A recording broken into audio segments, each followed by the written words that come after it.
지금 우리가 사는 이 세상 속에 예전에는 안 그랬는데 지금은 번역본들이, 성경 번역본들이 상당히 많이 등장했어요. 그럼 이 성경 번역본들을 우리가 어떤 관점으로 봐야 되느냐라는 거예요. 자, 이거는 제가 한국말 성경 얘기하는 겁니다. 한국말 성경. 이 뒤에 가면 이제 킹 제임스 성경에 대해서도 얘기할 거예요. 간혹 어떤 분들이 여기 계시록 세미나에 오시는 분들이 본인은 킹 제임스 성경만 본다고 얘기하시는 분도 계시고, 그리고 지금 구원파 같은 경우 무슨 침례교회죠?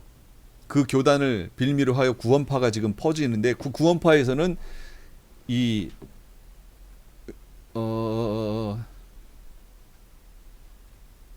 킹제임스 성경만 성경이라고. 아니 왜 킹제임스 방금 얘기해놓고 이 말이 생각이 안 나죠? 킹제임스 성경만 성경인 것처럼 얘기하는 분들이 있어요. 구원파에서 그렇게 한다니까요. 실제로 그런 부분에 대해서 우리가 어떻게 생각해야 되는지 한번 보자는 얘기예요. 그리고 킹제임스 성경이 정확무오한 하나님의 성경이다 이렇게 주장하는 그런 사람들도 생겨나서 한국에도 한글 킹제임스만 강조하는 이송호 목사인가요? 그래서 그 사람들은 다 이단으로 정죄됐어요. 한국에서.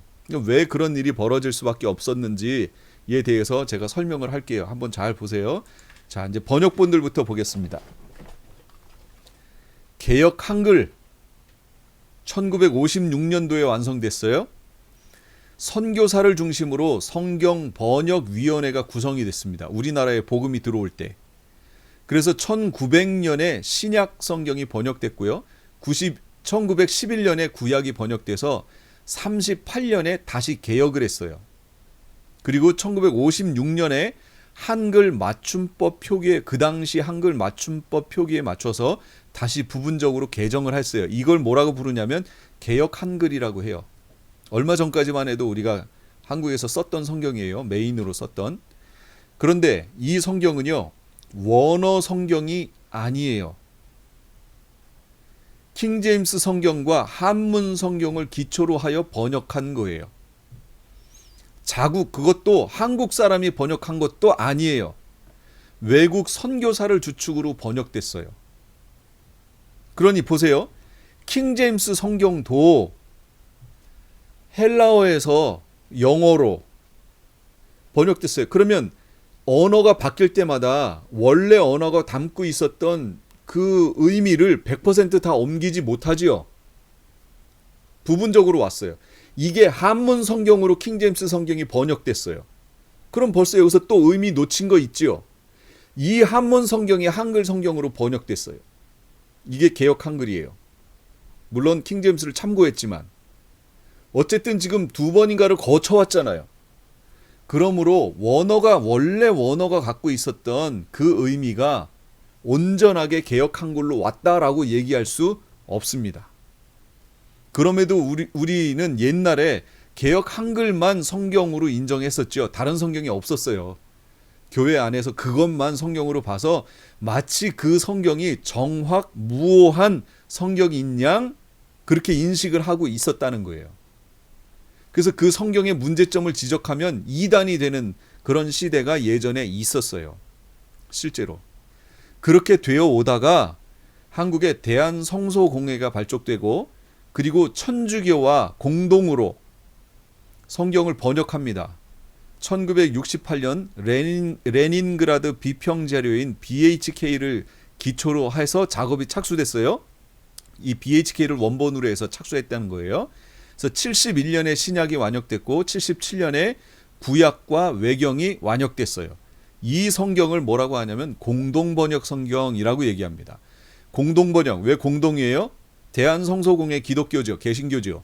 그 다음에 천주교 두 개가 합동 공동으로 번역했기 때문에 공동번역이에요. 그런데 이 성경의 장점은 뭐냐면 원전을 번역했다는 거예요. 어떤 킹제임스나 다른 성경 번역의 번역을 거쳐서 온 게 아니고 원전 성경을 번역했다는 거죠. 이게 긍정적인 면이에요. 그런데 문제는 외경의 문제 때문이에요. 외경. 지금 천주교에서 쓰는 성경에는 개신교에서 쓰는 성경하고 조금 다르지요. 외경이 거기 첨가되어 있잖아요. 그 외경이 이 공동 번역 안에 들어가 있었던 거예요. 그러니까 개신교에서 전혀 수용을 할 수가 없었던 거지요. 오히려 개역 한글보다 공동 번역이 더 잘 돼 있습니다. 원어에 더 가깝고, 그럼에도 불구하고 외경이라는 것 때문에 개신교회에서는 공동 번역을 버렸어요. 채택하지 않았어요. 차라리 그럴 것 같았으면 외경은 천주교 성경에서는 플러스해서 공동 번역을 그쪽에 팔고, 개신교로 올 때에는 외경을 뺀 나머지를 해가지고 개신교에 보급했으면 오히려 더 좋았지 않았을까 하는 생각을 해보는 거예요. 근데 그거를 무시하고 그냥 외경이 들어갔다는 의미로 이 번역 자체를 다 무시해버렸죠. 그래서 지금 공동 번역을 쓰는 개신교는 거의 없어요. 그런데 저는 성경 이거 공부하면서 공동 번역 자주 봐요.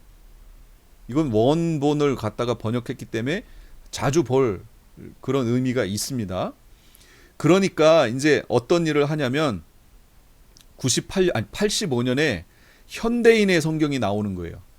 생명의 말씀사에서 개신교인을 위한 성경을 번역하여 개신교인을 위한 영어판인 리빙 바이블이라는 것을, 요 리빙 바이블도 요게 의역한 성경이거든요. 영어 성경 중에 의역한 거, 직역한 게 아니라 의역을 했어요. 단어 의미를 번역한 게 아니고 그 전체적인 의미를 번역했단 말이에요. 그 성경을, 그 영어 성경을 우리말로 번역했어요. 그게 현대인의 성경이에요. 그러니까 현대어로 되어 있죠. 저도 이 현대인의 성경을 가지고 있는데 이게 원전 번역이 아니에요. 그냥 고어로 된 성경을 현대어로 쉽게 번역함으로 개역 성경의 문제점을 보완하려고 했던 거지요. 그러나 리빙 바이블은 많은 영어 성경 중에서도 의역을 가장 많이 한 성경 중에 하나예요. 그러니까 이거는 채택하기 힘들죠. 그냥 성경 공부나 그 큐티 할 때 활용하시면 좋아요. 그랬더니 성서교재간행사라고 하는 이 출판사에서 원어를 기초로 하여 성경 하나를 번역합니다. 그게 뭐냐면 현대어 성경이에요. 아까는 현대인의 성경이고 현대어 성경을 91년에 편찬합니다. 고어를 현대적 언어를 번역하여 언어로 번역해서 성도들이 쉽게 이해할 수 있는데 역점을 뒀던 거예요. 원문의 내용이 모호한 부분은 권위 있는 요 부분이 이제 중요해요. 원문의 내용이 모호해요. 그러면 권위 있는 주석을 참고해서 그 뜻을 쉽게 풀었어요. 그러니까 읽는 사람이 읽을 때 아, 이 뜻이구나 하고 쉽게 알 수 있어요. 그리고 2012년도에 개정판을 내고 그 이름을 쉬운말 성경이라고 했어요. 그래서 현대어 성경은 최종판이 뭐냐면 쉬운말 성경이에요. 지금은 쉬운말 성경이라고 불러요. 그런데 이 성경은 문제가 뭐냐면 주석을 바탕으로 풀어서 옮긴 성경이에요. 주석의 도움 없이도 쉽게 읽을 수 있는 성경을 만들기 위해서 이렇게 했던 거예요. 그런데 여러분, 주석이라는 게 뭐지요? 성경의 내용을 어떤 신학적 관점으로 풀어낸 게 주석이잖아요. 그건 무슨 얘기예요? 현대어 쉬운말 성경에는 어떤 신학적 관점이 여기에 들어갔다는 걸 말하는 거죠. 그 신학적 관점으로 이걸 해석해냈다는 걸 말하는 거예요. 그러니까 다른 신학하는 사람들이 봤을 때는 충돌이 일어난다. 이걸 말하는 거지요. 한쪽으로 치우쳤다. 원문을 가져온 건 좋았는데 한쪽으로 치우쳤다. 주석의 해석을 집어넣기 때문에. 자, 그럼 우리는 어떠란 말이냐? 5번째. 이거 쉬운 말 지금 했던 거고요. 5번째. 대한성서공회하고 아까 천주교하고 해가지고 공동번역했다고 그랬잖아요. 그랬더니 대한성서공회에서 이제 안 되겠다. 우리 개신교만 단독으로 원문에서 성경을 번역해야 되겠다 해서 이 번역 작업에 착수합니다. 그리고 이것이 2001년도에 표준 세번역이라는 이름으로 나와요. 그리고 2004년도에 공식적으로 수정해가지고 새번역 성경이라고 나와요. 새번역 성경. 그런데 우리가 갖고 있었던 개역 한글을 대체하기 위해서 만든 성경이 이 새번역 성경이에요. 그래서 한국교회에 이 새번역 성경이 보급되도록 했었어야 돼요. 이게 원문 성경이거든요. 원문을 번역한 거. 그런데 원문을 번역하다 보니까 문제가 뭐가 됐냐면 여러 가지 교리 문제와 용어 문제로 인해서 각 교단에서 수용하지 못해요. 교단이 다르잖아요, 서로. 그런데 옛날에는 개역 한글을 중심으로 개역 한글은 벌써 어떤 관점을 취하고 나온 거지요. 번역을 했으니까. 그걸 가지고 신학 공부하고 그게 마치 오류가 없는 성경인 양 받아왔던 그 각 교단들이 새 번역을 원문에서 그대로 가져오니까 걸리기 시작하는 거예요. 뭐가 걸려요? 교리가 걸리기 시작하는 거예요. 각 교단이 여러 방향으로 걸리기 시작해요. 그러니까 교리 문제가 걸리고 용어, 이름이라든지 지명이라든지 이런 것들을 원문에서 가져오려고 하다 보니까 지명이 또 걸리잖아요. 그러다 보니까 각 교단이 이걸 수용을 못하겠다는 거예요. 그래서 개역 성경을 대체할 목적으로 편찬됐지만 실제로는 새 번역이 이걸 대체해내지 못했어요. 그러다 보니 그 다음 단계, 개역을 못 해내니까 개역 개정이라는 걸 만든 거예요. 각 교단이 표준 새 번역의 문제점을 자꾸 지적하면서 교리랑 맞지 않다고 용어가 틀리다고 이렇게 얘기하니까 대한성서공회에서 2000년도에 개역 성경 개정판, 그러니까 예전에 있었던 개역 한글에 고어로 되어 있던 문구를 현대어로 약간씩 단어 수정하는 거, 그 정도 수준에서 고어를 현대어 언어로 수정하는 그 수준에서 개역 개정판을 만들어요. 그게 지금 한국에 있는 대부분의 교회가 수용하고 있는 성경이에요. 그게 개역 개정이에요. 그러면 여러분 보세요.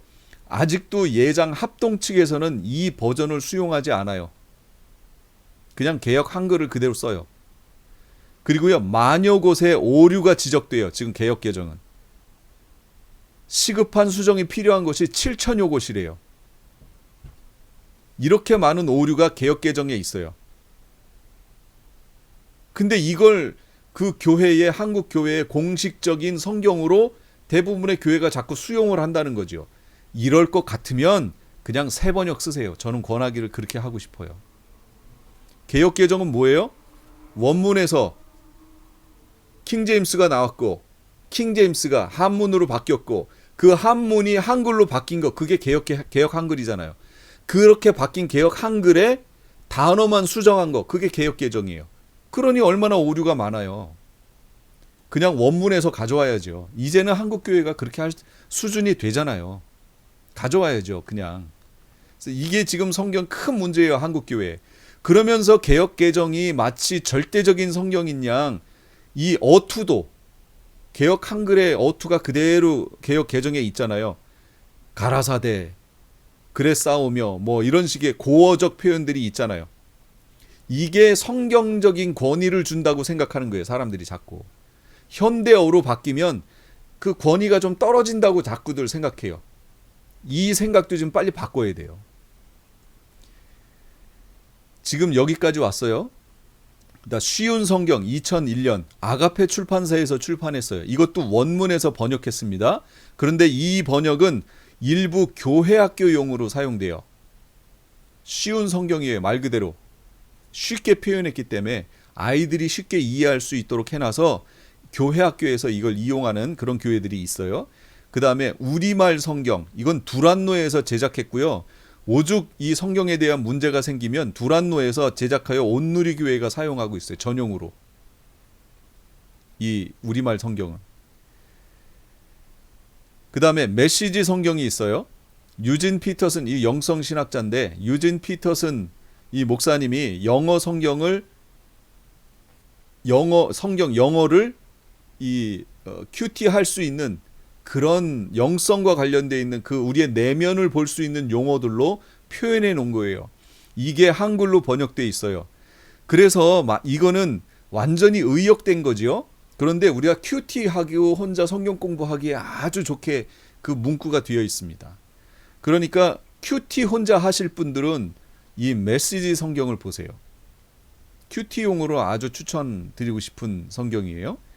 그 다음에 한글 킹제임스가 있어요. 말씀 보존학회 이송호 목사가 킹제임스 성경을 한글로 번역한 성경이에요. 현재 2단으로 정제됐어요. 이 말씀 보존학회가. 왜 그러냐면 한글 킹제임스 성경만이 절대 진리라고 자꾸 얘기해요. 무오한 절대 진리라고 한국 교회에서 막 전철에 가면 이걸 전하고 다녔어요.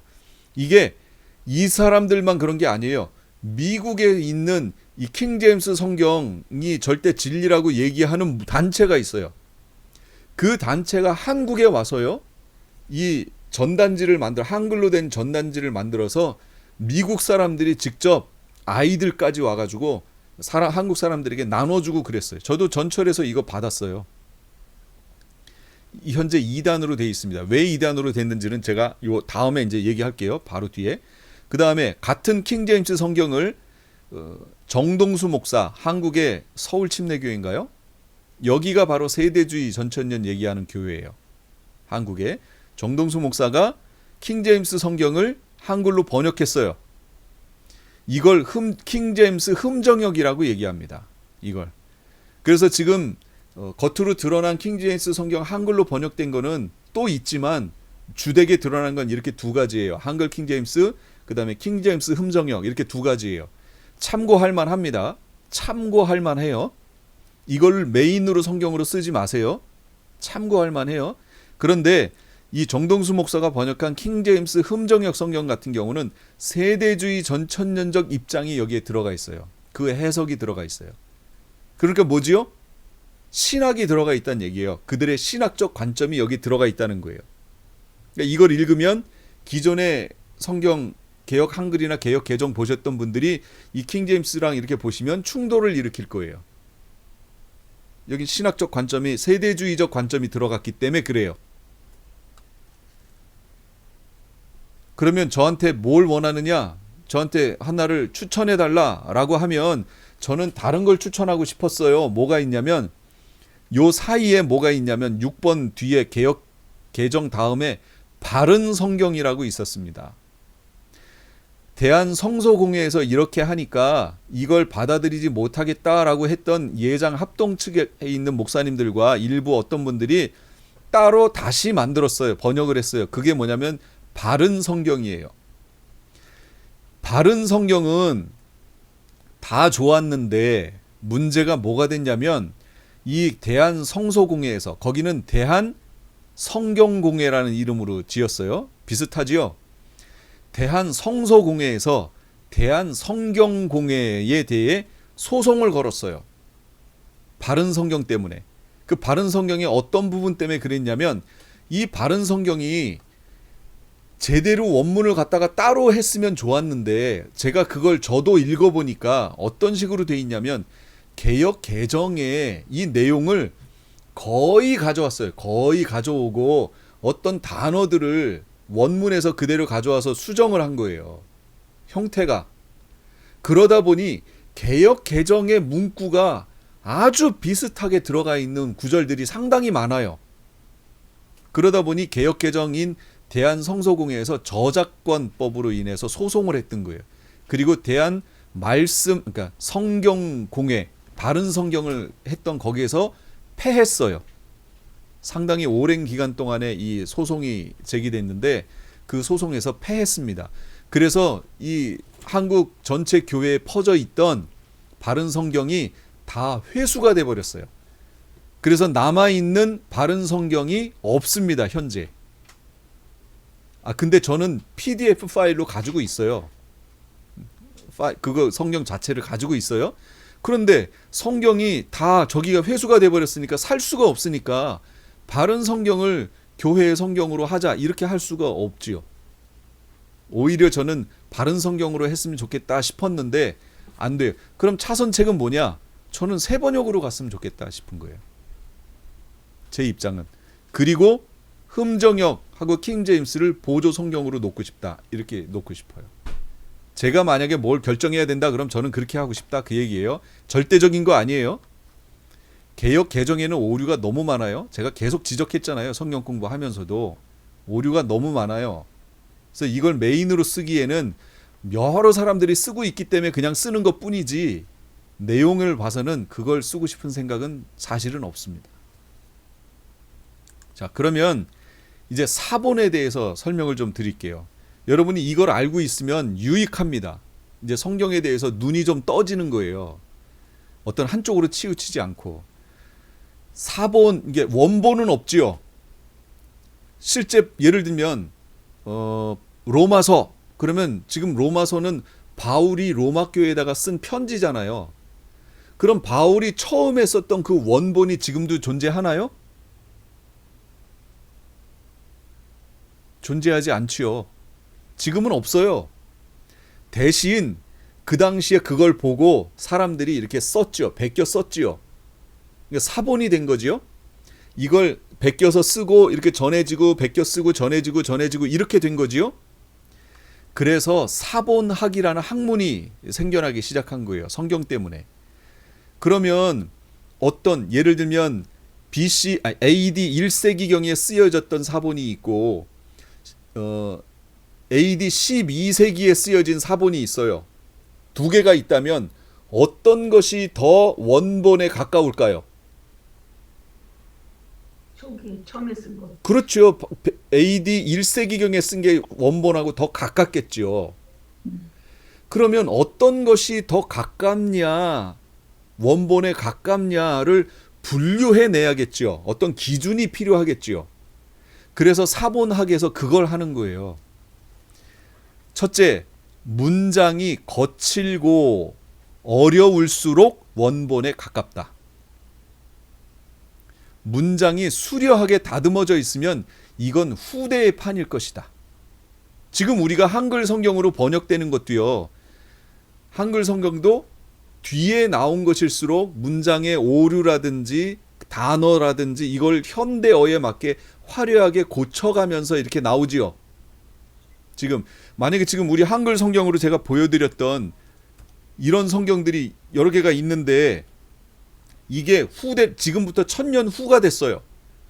1000년 후가 되어 이 판들이 지금 다 그 당시 사람들이 발견했어요. 그럼 그 당시 사람들이 이렇게 1000년 후의 사람들이 성경을 보면서 한국 사람들이 성경을 보면서 뭐가 원본에 가까울까 찾아야 될 거 아니에요. 만약에 헬라어 원본판이 없다면 그럼 이 성경들을 보면서 원본에 가까운 게 뭘까 하고 연구할 거 아니에요. 그래서 그 연구할 때 첫 번째가 문장이 거칠고 어려울수록 원본에 가깝다. 여러분 생각해 보세요. 베드로는 어부예요. 평생 어부 일을 했던 사람이라고요. 제가 어부인 사람을 무시하는 게 아니고 그 사람들이 문장을 수려하게 쓰기란 쉽지 않지요. 배운 게 있는데 그렇게 수려하게 쓸 수는 없지요. 그럼에도 불구하고 베드로 전후서가 그렇게 수려하게 돼 있다면 그건 후대에 그걸 베낀 사람들이 문장을 좀 다듬고 이렇게 왔던 거죠. 거칠면 이게 원본에 가까운 거예요. 두 번째, 문장이 짧을수록 원본에 가까워요. 길다는 것은 그걸 설명한 거예요. 짧을수록 원본에 가까워요. 여러분, 우리 한글 성경도요. 현대어 판일수록 길어요. 문장이. 절 하나가 길어요. 설명하기 때문에 그래요. 여러분 보세요. 현대어로 되어 있는 것들. 그래서 성경을 짧게 읽고 싶으면 원어에 가까운 거 오래된 거 읽으세요. 성경을 오래 읽고 싶으면 현대어로 된 거 읽으세요. 문장이 길어요. 병합이 일어나면 후대 거예요. 병합이 뭐냐면 마가복음 1장 13절 제가 한번 찾아볼까요? 마가복음 1장 13절 광야에서 40일을 계시면서 사탄에게 시험을 받으시며 들짐승과 함께 계시니 천사들이 수종들더라 할 때 광야에서 이렇게 번역했지요. 다른 걸 볼까요? 새 번역은 광야에서 이렇게 번역했네. 광야에 계셨다. 공동 번역은 그곳에 계시면서 이렇게 번역했네요. 바른 성경은 광야에서 이렇게 번역했네요. 뭘로 할까요? 킹제임스로 볼게요. 킹제임스 광야에서 이런 식으로 지금 다 번역했어요. 광야에서 이렇게 나왔어요. 우리가 갖고 있는 성경은 이래요. 그런데 사본들 중에는 그렇지 않은 사본들이 있어요. 예를 들면 신의 사본, 제일 오래된 게 신의 사본이에요. 제일 권위 있는 게 신의 사본, 바티칸 사본, 베자 사본에서는 광야에서 이렇게 나왔어요. 그런데 어떤 다른 사본에서는 거기에서, 아까 우리 하나 맞섰죠. 거기에서 이렇게 나왔어요. 그러니까 비잔틴 사본에서는 어떻게 번역했냐면 거기 광야에서 이렇게 한 거예요. 이게 이 두 사본이, 그러니까 비잔틴 사본이 여기서 말하는 두 개의 사본보다 훨씬 뒤에 거라는 걸 알 수 있죠. 이걸 병합이라고 그래요. 병합. 합쳐진 거. 이쪽 사본에선 이렇게 얘기하고 이쪽 사본에선 이렇게 얘기하니까 이 두 개를 그냥 합쳐버렸어요. 이게 병합된 거예요. 병합이 일어나면 그건 훨씬 후대의 사본이다. 그러니까 최근 거다. 이런 얘기예요. 그래서 비잔틴 사본에서 이런 병합이 자주 등장해요. 그건 무슨 얘기예요? 비잔틴 사본이 현대와 가깝다. 그걸 말하는 거예요. 그 말은 비잔틴 사본이 다른 것들에 비해서 더 후대의 것이다. 현대와 더 가깝다. 이걸 말하는 거예요. 병합이 일어나면. 그다음 사본의 지리적인 분포 상태를 고려해야 돼요. 무슨 얘기냐? 여러 지역의 사본이 일치하여 지지하는 것이 한 지역의 지지를 받는 것보다 더 원본에 가깝다. 그러니까 성경이 퍼져나갈 거 아니에요. 쭉쭉쭉 퍼져나가서 전 세계적으로 막 퍼져나가요. 그래서 그 사본들을 이렇게 봤더니 비슷해요. 그럼 그게 원본에 더 가깝다는 거죠. 어떤 특정 지역에 사본들이 몰려있다. 그 얘기는 그 특정 지역에서 이 사본을 베끼는 그 일이 문화가 더 발달했었다. 그래서 거기에 집중돼 있다는 거예요. 그러니까 이건 시대적으로 더 뒤일 가능성이 높다. 그러니까 여러 지역에 퍼져서 사본이 거의 퍼져 있는데 그 사본들이 비슷하다. 그러면 그게 더 오래된 것이다. 오래된 걸 자꾸 왜 찾지요? 원본에 가까우니까. 지금 원본은 없어요. 원본에 가까운 성경을 찾아가는 거예요.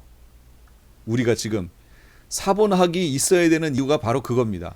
사본의 권위는 사본의 개수에 의하지 않는다. 사본, 예를 들면 무슨 비잔틴 사본이 엄청나게 많아요. 많이 발견돼요. 그렇다고 하여 그 비잔틴 사본의 개수가 그 비잔틴 사본이 원본에 가깝다. 이걸 말해주는 게 아니라는 거예요. 얼마나 더 오래전의 것인가에 따라서 그 권위가 주어지는 거예요. 그러므로 신의 사본은 하나밖에 없어요. 그런데도 불구하고 그것은 BC 200년에서 AD 120년인가 뭐 그 사이에 쓰여진 거예요. 예수님 오시기도 전에 이미 이사야서나 이거 다 쓰여져 있었고요. 예수님 후에도 있었던 내용이니까 신의 사본이 그 권위가 대단하지요. 그게 원본에 가장 가깝다. 이렇게 얘기할 수 있어요. 오래된 것이 더 권위가 있다. 원본에 가깝다라고 얘기할 수 있고요. 이게 이제 또 중요해요. 9세기 전에는 대문자로 쓰였는데 성경이 띄어쓰기 없이 기록됐어요. 저는 이거 못 알아볼 것 같아요. 우리 지금 한글은 단어를 묶고 단어와 단어는 띄어쓰기 하잖아요. 이 히브리어 헬라어도 띄어쓰기를 해야지 그 단어들을 구별할 거 아니에요. 그런데 9세기 이전에는 대문자로 쓰였고 그마저도 단어와 단어를 구별하지 않고 이어서 썼어요. 그런데 그 당시 서기관이라든지 이걸 쓴 사람들은 이렇게 썼어도 이걸 구별할 수 있었다는 거죠. 그런데 그 후대는 이거 구별하기 힘들지요. 그 당시 사람들은 그것만 연구하는 사람이었으니까 쉬웠지만 그 후대는 그걸 연구하는 사람들이 많지 않았잖아요. 그러니까 그 9세기 후반부터 뭐가 생기냐면 소문자가 생기고 소문자 띄어쓰기가 시작됩니다. 그래서 사본을 찾았는데 이 사본이 소문자로 쓰여 있고 단어마다 띄어쓰기가 돼 있으면 이거는 최소 9세기 이후에 쓰여진 거예요. 그런데 어떤 사본을 찾았더니 대문자에다가 띄어쓰기가 안 돼 있어요.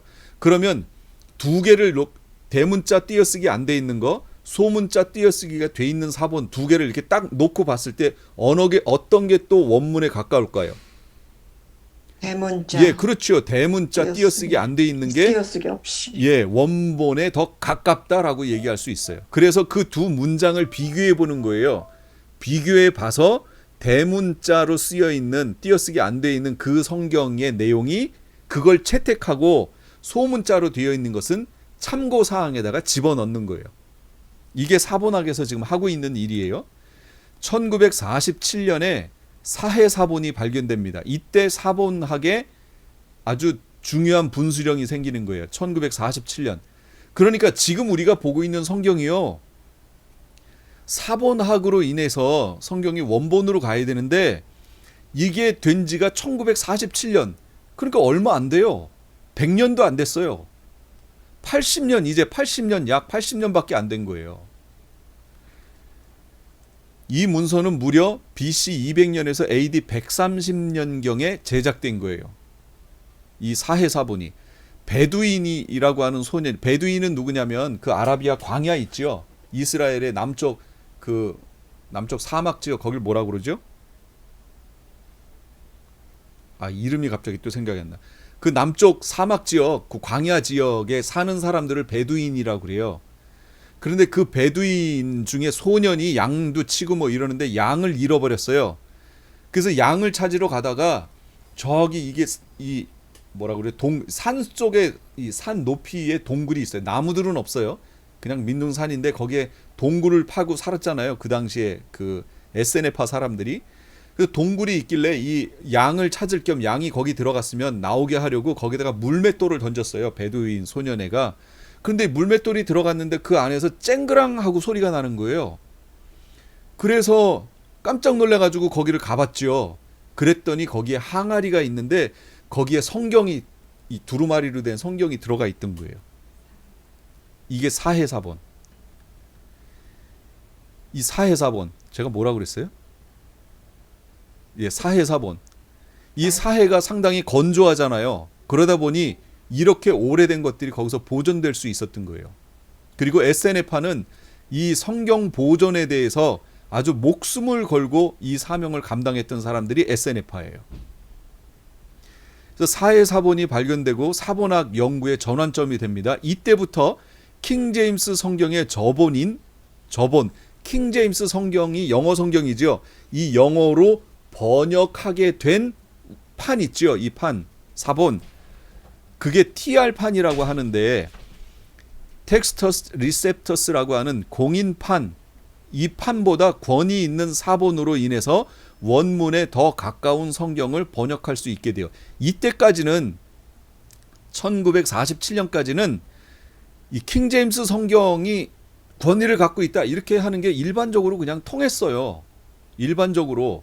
왜냐하면 이거를 누를 수 있는 킹제임스 성경을 번역한 그 번역본, 이 사본, 이거를 능가할 수 있는 어떤 뚜렷한 성경 사본이 발견되지 않았었기 때문에 그렇게 얘기해도 그냥 킹제임스 성경의 권위가 인정됐었는데 이 사해사본이 발견된 이후로 킹제임스 성경의 권위가 떨어지기 시작하는 거예요. 왜 그런가 이제부터 보세요. 킹제임스 성경에 대해서 설명을 할게요. 1450년경에 쿠텐베르크가 금속 활자를 발견하죠. 발명해내죠. 그래서 인쇄술이 발달합니다. 이때부터 문서가 대량 생산되기 시작해요. 그러면서 물론 1450년경에 쿠텐베르크가 이렇게 금속 활자 만들었지만 우리나라의 고려시대의 직지심경이 훨씬 먼저예요. 그러니까 사실은 이거 역사 이거 바뀌어야 돼요. 쿠텐베르크가 금속 활자를 처음으로 발견한 게 아니고 우리나라의 직지심경이에요. 쓰여진 게. 그러니까 우리나라가 금속 활자를 처음으로 썼던 민족이에요. 1516년에 에라스무스라고 하는 이 사람이 번역 많이 했던 사람인데 이 사람이 인쇄업자의 요청으로 그 당시 있었던 인쇄업자 1450년에 이게 금속 활자가 발달했으니까 이때부터 인쇄업이 발달했겠죠. 그러면서 1516년에 그 인쇄업자가 에라스무스에게 하나를 제안을 합니다. 뭘 하냐면 1년도 안 되는 짧은 기간에 1000페이지 분량의 헬라어 신약 성경을 편집 출판하기를 원했던 거예요. 인쇄업자가. 그래서 그것을 에라스무스에게 맡깁니다. 그러니까 에라스무스가 1년도 안 되는 기간에 1000페이지가 넘는 헬라어 신약 성경을 편집하고 편찬해내요. 이걸 왜 이렇게 했냐면 이게 편집이라기보다는 급조된 거예요. 1년 안에 이 1000페이지가 넘는 헬라어 성경을 막 급조해서 만들어낸 거죠. 왜냐하면 이 당시에 주로 쓰던 성경이 뭐냐면 라틴어로 되어 있는 벌게이트 성경이에요. 라틴어. 이 당시 로마가 정권을 잡았잖아요. 이탈리아 로마가. 그래서 로마를 중심으로 한 로마의 언어로 성경 헬라어 원래 쓰인 건 헬라어인데 70인역 성경도 헬라어인데 이 성경을 라틴어로 바꾼 거예요. 로마가 정권을 잡았으니까 이 전 세계 패권을 잡았으니까 이 라틴어로 바뀐 성경 이걸 뭐라고 하냐? 이걸 벌게이트 성경, 불가타 성경 또는 벌게이트 성경이라고 얘기하는 겁니다. 이 성경이 자리를 잡고 있어요. 그러면서 원본 성경은 점점 잊어지는 거지요. 잊혀져 가는 사이에 이 불가타 성경, 벌게이트 성경을 쭉 이렇게 진행돼 오다가 인쇄술이 발달하니까 그 인쇄업자가 에라스무스를 통해서 헬라어 원본을 헬라어로 되어 있는 성경을 만들었으면 좋겠다 했는데 그 누구보다 제일 빨리 만들고 싶다는 거예요. 이름을 내기 위해서. 왜냐하면 역사는 이리만 기억하잖아요. 그래서 실제로요, 주교 겸 추기경이었던 히메네스라고 하는 사람이 스페인에서 출판한다는 정보를 입수해요. 뭐를? 신약 성경을 이 헬라어 성경으로 출판한다는 이거를. 그래서 그 사람보다 더 선수 치려고 에라스무스에게 얘기를 했던 거예요. 이 성경의 기초는 스위스 바젤에 있는 수도원에 소장하고 있던 12세기경의 12세기 질 떨어지는 소문자 사본 2개였어요. 에라스무스가 사용했던 성경이 12세기경에 쓰였던 질 떨어지는 소문자 사본, 그러니까 소문자로 되어 있고 띄어쓰기 되어 있는 사본, 이걸 가지고 했다는 거예요. 벌써 원본을 가지고 왔던 이 자체가 벌써 떨어졌죠, 수준이. 계시록의 경우에는 12세기에 단 하나의 사본만을 의존했어요. 여러 개를 놓고 분별해가지고 뭐가 원문에 가까울까 막 이런 연구도 없었어요. 그냥 하나 놓고 2개 놓고 막 이러다가 계시록 같은 경우는 비교할 것도 없이 하나만 놓고 보다가 그마저도요, 계시록에 구절들이 빠져 있는 거예요. 이게 찢어지고 뭐 이래서. 그러니까 어떻게 했냐면 라틴어로 되어 있는 불가타 성경, 벌게이트 성경을 이 에라스무스가 학자거든요. 이 헬라어라든지 이런 거에 능통한 사람이었어요. 그래서 라틴어를 헬라어로 자기가 번역하여 그걸 헬라어 성경으로 만든 거예요. 그 성경을. 그래서 수백 개의 오식이 있었어요. 오식이라는 말은 뭐냐면 옛날에는 지금이야 컴퓨터로 타자하지만 옛날엔 활자를 다 이렇게 활자판에다 꽂아가지고 인쇄했잖아요. 이게 잘못 들어가는 거, 이걸 오식이라고 그래요. 이게 수백 개의 오식이 이 원본판에 있었어요. 그러니까 얼마나 오류가 많고 이거를 1년이라는 짧은 시간에 만들려고 아주 그냥 애를 썼겠어요. 자기 이름 내려고. 인간의 욕심이죠, 인간의 욕심. 근데 문제는 이거예요. 이 에라스무스가 편찬한 이 헬라어 성경, 신약 성경판이 후대에 텍스터스 리셉터스라고 하는 판이라고 얘기를 하게 된 거예요. 공인 본문이라고 얘기를 하게 된 거예요. 이것도 실제 공인된 본문도 아니고요. 이 공인 본문이라는 말도 인쇄업자가 그 성경을 광고하기 위해서 만들어낸 문구예요.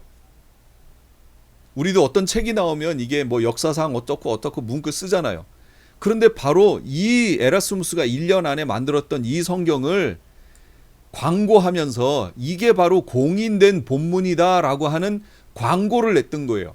그 어떤 학자에게도 공인된 이 판이 아닌데, 그런데 광고를 이렇게 처음 것을 이렇게 내버리니까 후대에 있는 사람들이 이게 공인판이라고 오해를 한 거예요.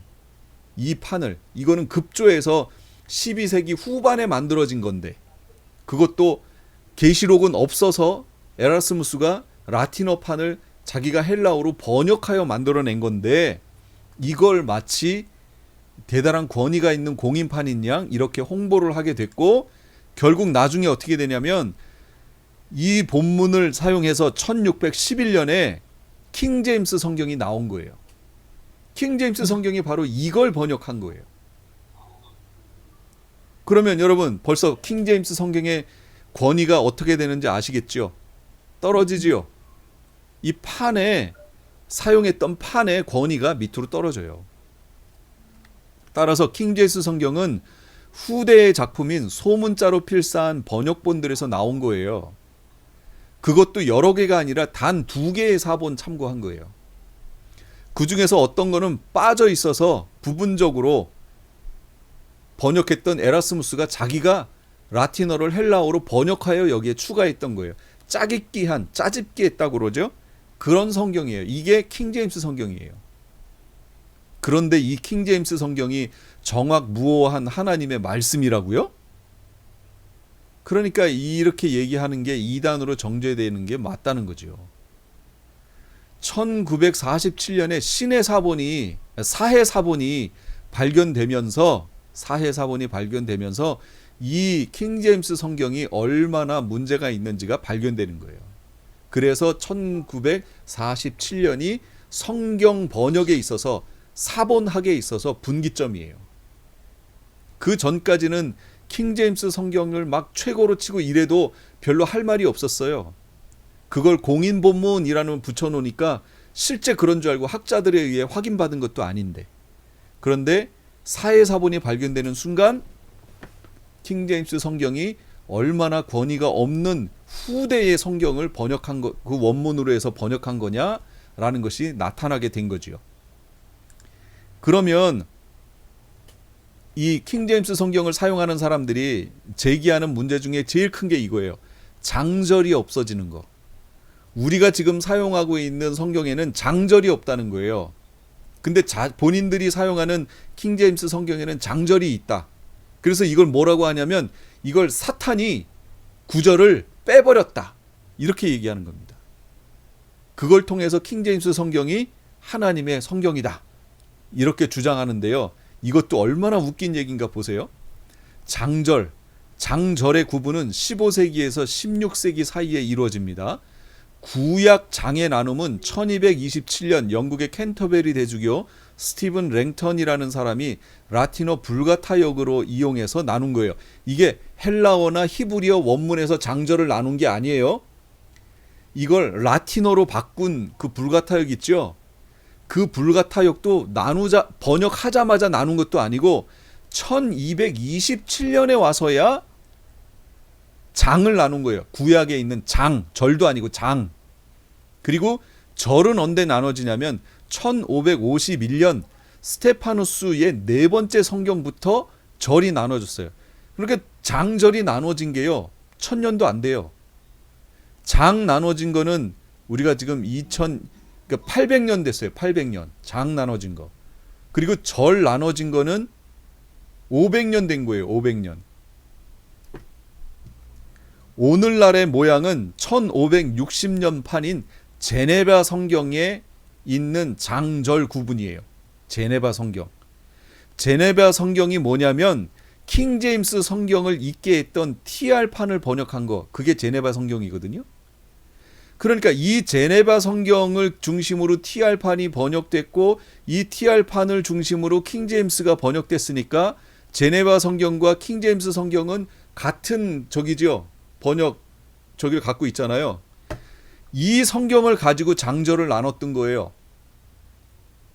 그런데 더 우수한 사본들 원문 비평을 한 결과 후대에 추가된 삽입절들을 발견하게 된 거예요. 신의 사본, 사의 사본, 그 앞에 있었던 여러 사본들이 배제 사본 이런 것들 있잖아요. 그것과 이게 더 오래된 거예요. 이것과 여기 제네바 성경 이 성경 이런 것들을 비교를 해봤더니 제네바 성경에 나와 있는 이것들이 후대의 작품이며 원문 비평을 해봤더니 추가된 절들이 있었던 거예요. 추가된 내용들이. 그래서 그 추가됐던 것들을 쏙 빼버렸어요. 그건 추가된 거니까. 그러고 났더니 어떻게 됐어요? 성경이 없음 절이 나온 거예요. 처음에 절 만들 때는 뭘로 만들었어요? 그 제네바 성경으로 만들었으니까, 킹제임스로 만들었으니까 절이 다 있는데, 후대에 권위 있는 사본을 가지고 비교를 해봤더니 이거는 원문에 가까운 성경에는 없는 절이었던 거예요. 후대에 추가한 거예요. 설명하기 위해서. 그래서 원문에는 없으니까 빼버린 거예요. 그랬더니 없음절이 나왔죠. 당연한 결과잖아요. 그런데 킹제임스 성경을 사용하는 사람들은 어떻게 얘기한다고요? 사탄이 빼버렸대요. 이건 앞뒤가 바뀐 거잖아요, 지금. 그러니까 얼마나 무식한 얘기를 하냐 그 얘기예요. 무식한 얘기. 그럼 기억하셔야 돼요. 그래서 제가 지금 권해드리고 싶은 성경이 있어요. 네슬 알란드판이에요. 네슬이라는 사람은 1851년, 1913년 독일의 슈투트가르트에서 출생했는데, 이 사람이 성경 이 사본에 대한 연구를 하기 시작합니다. 이 사람이 구약학 교수고요. 셈족 언어 교수예요. 이게 히브리어예요. 그 다음에 말년에는 신약학 교수까지 했어요. 시내 사본, 바티칸 사본, 클라로 몬타누스 사본, 이것들을 발견한 사람이 바로 이 네슬이란 사람이에요. 그래서 그 첫 번째 원본을 만들어냈어요. 그가 죽고 나자 아들 네슬이, 얼윈 네슬이 그 아버지의 일을 받아서 1927년에 네슬 알란드 13판을 출간했어요. 아주 가족이 대대로 그걸 지금 해오는 거예요. 여기에다가 다수결의 원칙을 적용했어요. 다수결의 원칙이 뭐냐면, 아까 제가 민주적인 뭐 이거하고 달라요. 이거는 뭘 말하냐면, 일치하는 본문을 채택하고 나머지는 비평 자료로 제시하는 거예요. 사본이 종류가 많잖아요. 지금 여기 말한 것처럼 시내 사본, 사회 사본, 바티칸 사본, 클라라 몬투 사본, 뭐 베제 사본, 여러 사본이 있죠. 그럼 그걸 동시에 이렇게 놓고 일치하는 본문들은 건드리지 않아요. 그건 원문으로 놔요. 그런데 일치하지 않는 사본들에 있는 것들은 나머지는 어떻게 했느냐? 많이 일치하는 걸 원문으로 놓고 일치하지 않는 것들은 그 밑에다가 비평 자료로 갖다 놓는 거예요. 어떤 사본에는 이렇게 기록되어 있다. 이런 식으로. 그러는 와중에 알란드라고 하는 공동 편집인이 여기에 가담합니다. 이때부터 이름이 처음에는 네슬판이었는데 이때부터 네슬 알란드판이라고 이름이 바뀌어요. 비평장치란에 중요한 대문자 사본들을 비평 자료로 추가해요. 대문자 사본이 뭐였어요? 9세기 이전에 기록된 거잖아요. 그러니까 그 자료들이 여기에 추가된 거예요. 그러니까 원문에 훨씬 가까워졌겠죠. 훨씬 가까워졌어요. 비평장치란에 중요한 대문자 사본 비평 자료를 제시하고 비평장치가 거의 완전한 형태를 갖추게 됐어요. 전문적 연구자들도 간편하게 성경을 볼 수 있게 됐고, 2022년 작년 현재 네슬 알란드판 28판까지 나왔어요. 그러니까 킹제임스 성경은 이런 사본학의 어떤 저길 거치지 않고 급조해서 갑자기 에라스무스가 1년 만에 그냥 만들어낸 거, 이게 킹제임스 성경이고, 네슬 알란드판은 긴 세월 동안 사본들을 다 종합해서 사본학의 그 원리에 의하여 비평을 거쳐서 원본에 가장 가까운 것은 이거다라고 헬라어나 히브리판으로 만들어낸 성경 말하는 거예요. 제가 지금 여기 들고 있는 거, 이거 얘기하는 거예요. 여기에는 헬라어 원어가 있고, 그 다음에 우리말로도 있고, 헬라어를 파싱이라고 그래요. 이걸 분석해 놓은 거, 그 내용이 여기 들어가 있어요. 그렇게 해서 만들어 놓은 거예요. 그러니까 이것만 이 네슬 알란드판, 그러니까 헬라어 하실 수 있는 분은 네슬 알란드판을 보시면 원문에 가장 가깝게 볼 수 있는 거예요. 근데 그게 안 되잖아요. 근데 이게 괜찮은 거는 그 밑에 한글 해석이 되어 있고, 그 다음에 각 단어에 대한 파싱이 되어 있어요. 그래서 좋아요. 그래서 저는 성경 공부할 때 이걸 활용합니다. 그러니까 제가 우리 개역 개정에서 이게 문제라고, 번역에 이게 문제라고 얘기했던 부분들 있죠. 바로 이걸 가지고 확인하고 말씀드리는 거예요. 문제가 될 때. 그런데 이게 또 일반적이지 않아요. 일반 성도는 볼 수 없어요. 그런데 이런 식으로 되어 있는 게 있어요. 자, 제가 여기서 하나 보여드릴게요. 어떻게 할까요? 마가복음 1장 13절을 봅시다. 여기에 지금 성경이 쭉 기록됐어요. 이거 킹제임스 성경이에요.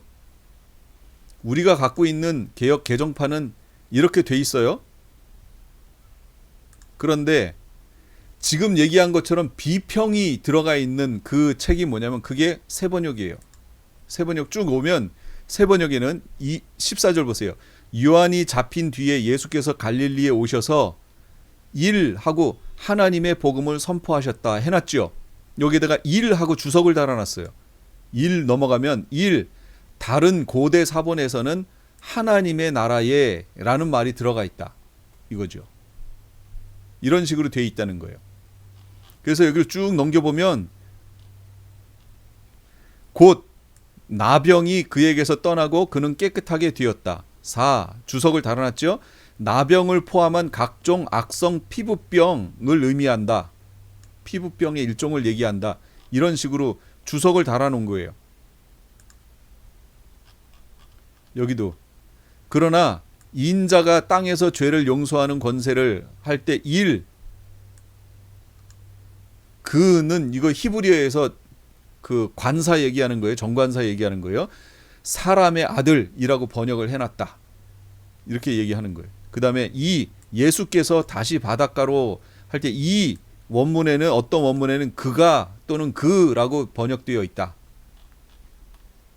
이런 식으로. 그 다음에 여기도 보시면 5번 예수께서 그의 집에서 음식을 잡수시는데 이렇게 나왔죠. 우리말로는 6 따라가 보면 6 비스듬히 누웠는데 유대인들이 식사할 때 가지는 자세. 그래서 비스듬히 누웠는데 그래서 실제 원문에 가면요.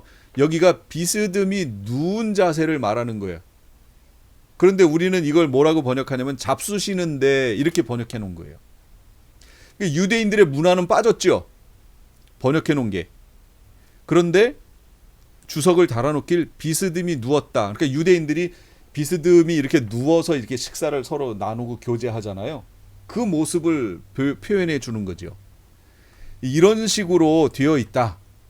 그러므로 저한테 만약에 어떤 그 교회에서 무슨 성경 써요?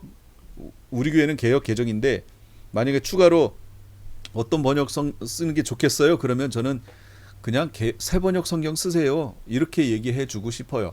그렇다고 세번역 성경이 번역이 다 잘 됐느냐? 아니 그거는 아니에요. 그건 아니에요. 그래서 세번역 성경을 쓰되 보조적인 수단으로 킹제임스 성경을 갖다가 쓰라 그 얘기예요. 그럼 여기 잡수시는데 여기 어떻게 나왔나? 15절 볼까요? 킹제임스 성경은 예수께서 레위 집에서 앉아 식사하실 때 앉아라고 표현했네요. 흠정역은 음식 앞에 앉으실 때에 이거 앉아라고 번역해놨나요? 킹제임스는. 그러나 이 세번역을 통해서 보면 비스듬히 누워있다. 그리고 그냥 잡수신다. 이렇게 번역되어 있다. 그러니까 성경 전체적인 것을 볼 수 있어야 되는데 세번역을 놓고 이것을 킹제임스나 흠정역을 보조적인 수단으로 성경을 보면서 성경 공부도 하시고 읽으시라. 저는 그렇게 얘기하고 싶어요. 우리가 갖고 있는 개역 개정으로는요. 모든 사람이 보니까 공식적으로는 그 성경을 저도 여기에서 다 쓴 것들이 대부분 개역 개정을 성경을 집어넣은 거거든요. 그러니까 공식적으로 만약에 나간다면 그 성경 구절을 갖다 쓰지만 일반적으로 혼자 공부하고 교회에서 쓸 때는 이렇게 쓰는 것이 더 좋지 않겠는가 하는 그냥 저의 생각이에요. 이게 절대적이라는 거 아니에요. 여기에도 분명히 오류가 있어요. 제가 오류가 있는데 그냥 넘어갔던 것 뿐이에요.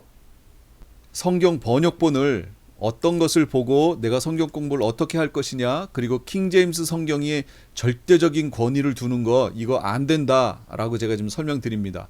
그러나 킹제임스 성경이 갖고 있는 장점이 있어요. 그 장점이 뭐냐? 헬라어 원어를 1대1로 번역했다.